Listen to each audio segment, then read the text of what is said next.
95 সংখ্যক শ্ৰীমন্ত শংকৰদেৱ সংঘৰ বাৰ্ষিক অধিৱেশনৰ ব্যাপক প্ৰস্তুতি জামুগুৰিহাটৰ ঢলাই বিলত 6 ফেব্ৰুৱাৰীৰ পৰা সংঘৰ বাৰ্ষিক অধিৱেশন অনুষ্ঠিত হ'ব।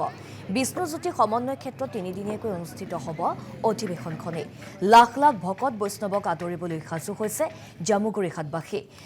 ৰাজহুৱা শ্ৰমদানত ব্যস্ত হৈ পৰিছে হিন্দু মুছলমান সকলো।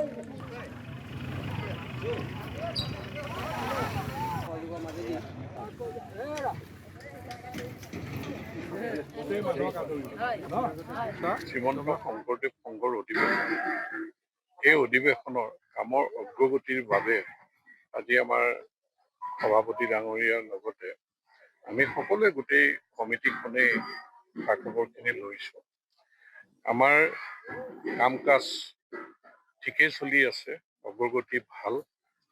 আমি ইয়াত লাখ লাখ আমাৰ অতিথিক আদৰিবৰ কাৰণে 6, 7 আৰু 8 ফেব্ৰুৱাৰীত যি অসমৰ বিভিন্ন প্ৰান্তৰ পৰা অসমৰ বাহিৰৰ পৰা আহিব তেওঁলোকক আদৰিবৰ কাৰণে আচলতে আমি আদৰণি সমিতি সাজু বুলি আজি আমি ক'ব পাৰোঁ।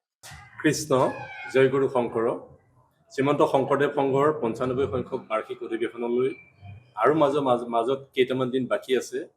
ইতিমধ্যে আমাৰ জ্যোতি বিষ্ণু সমন্বয় ক্ষেত্ৰত বিভিন্ন ধৰণৰ উপসমিতিসমূহে তেখেতসকলৰ কাম কাজ আৰম্ভ কৰিছে।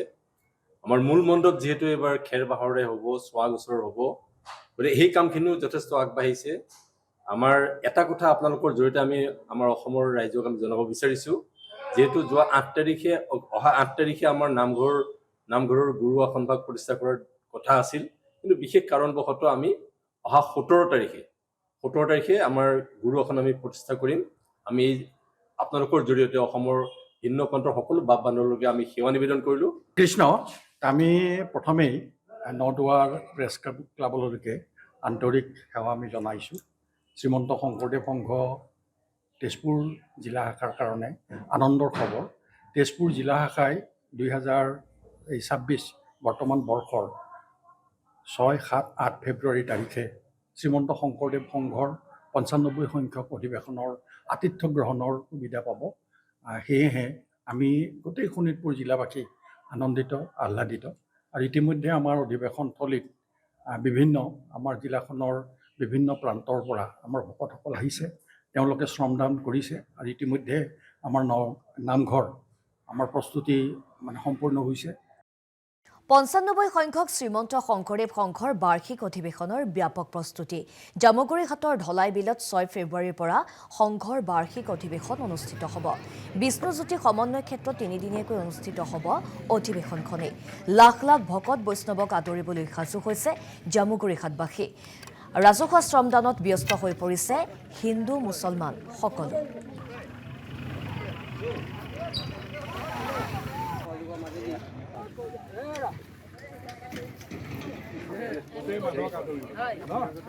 শ্ৰীমন্ত শংকৰদেৱ সংঘৰ অধিৱেশন এই অধিৱেশনৰ কামৰ অগ্ৰগতিৰ বাবে আজি আমাৰ সভাপতি ডাঙৰীয়াৰ লগতে আমি সকলোৱে গোটেই কমিটিখনেই খা-খবৰখিনি লৈছোঁ।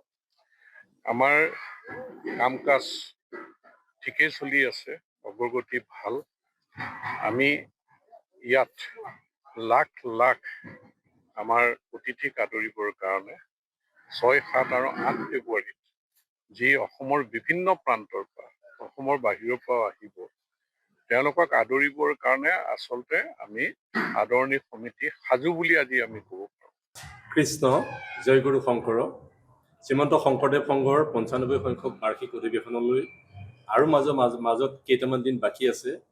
ইতিমধ্যে আমাৰ জ্যোতি বিষ্ণু সমন্বয় ক্ষেত্ৰত বিভিন্ন ধৰণৰ উপসমিতিসমূহে তেখেতসকলৰ কাম কাজ আৰম্ভ কৰিছে। আমাৰ মূল মণ্ডপ যিহেতু এবাৰ খেৰ বাঁহৰে হ'ব, চোৱা গছৰ হ'ব, গতিকে সেই কামখিনিও যথেষ্ট আগবাঢ়িছে। আমাৰ এটা কথা আপোনালোকৰ জৰিয়তে আমি আমাৰ অসমৰ ৰাইজক আমি জনাব বিচাৰিছোঁ, যিহেতু যোৱা 8 তাৰিখে আমাৰ নামঘৰৰ গুৰু আসনভাগ প্ৰতিষ্ঠা কৰাৰ কথা আছিল, কিন্তু বিশেষ কাৰণবশতঃ আমি অহা 17 তাৰিখে আমাৰ গুৰু আসন আমি প্ৰতিষ্ঠা কৰিম। আমি আপোনালোকৰ জৰিয়তে অসমৰ ভিন্ন প্ৰান্তৰ সকলো বাপ বান্ধৱলৈকে আমি সেৱা নিবেদন কৰিলোঁ। কৃষ্ণ, আমি প্ৰথমেই নদুৱাৰ প্ৰেছ ক্লাবলৈকে আন্তৰিক সেৱা আমি জনাইছোঁ। শ্ৰীমন্ত শংকৰদেৱ সংঘ তেজপুৰ জিলা শাখাৰ কাৰণে আনন্দৰ খবৰ। তেজপুৰ জিলা শাখাই 2026 বৰ্তমান বৰ্ষৰ 6, 7, 8 ফেব্ৰুৱাৰী তাৰিখে শ্ৰীমন্ত শংকৰদেৱ সংঘৰ 95 সংখ্যক অধিৱেশনৰ আতিথ্য গ্ৰহণৰ সুবিধা পাব। সেয়েহে আমি গোটেই শোণিতপুৰ জিলাবাসী আনন্দিত, আহ্লাদিত। আৰু ইতিমধ্যে আমাৰ অধিৱেশনথলীত বিভিন্ন আমাৰ জিলাখনৰ বিভিন্ন প্ৰান্তৰ পৰা আমাৰ ভকতসকল আহিছে, তেওঁলোকে শ্ৰমদান কৰিছে। আৰু ইতিমধ্যে আমাৰ নামঘৰ আমাৰ প্ৰস্তুতি সম্পূৰ্ণ হৈছে।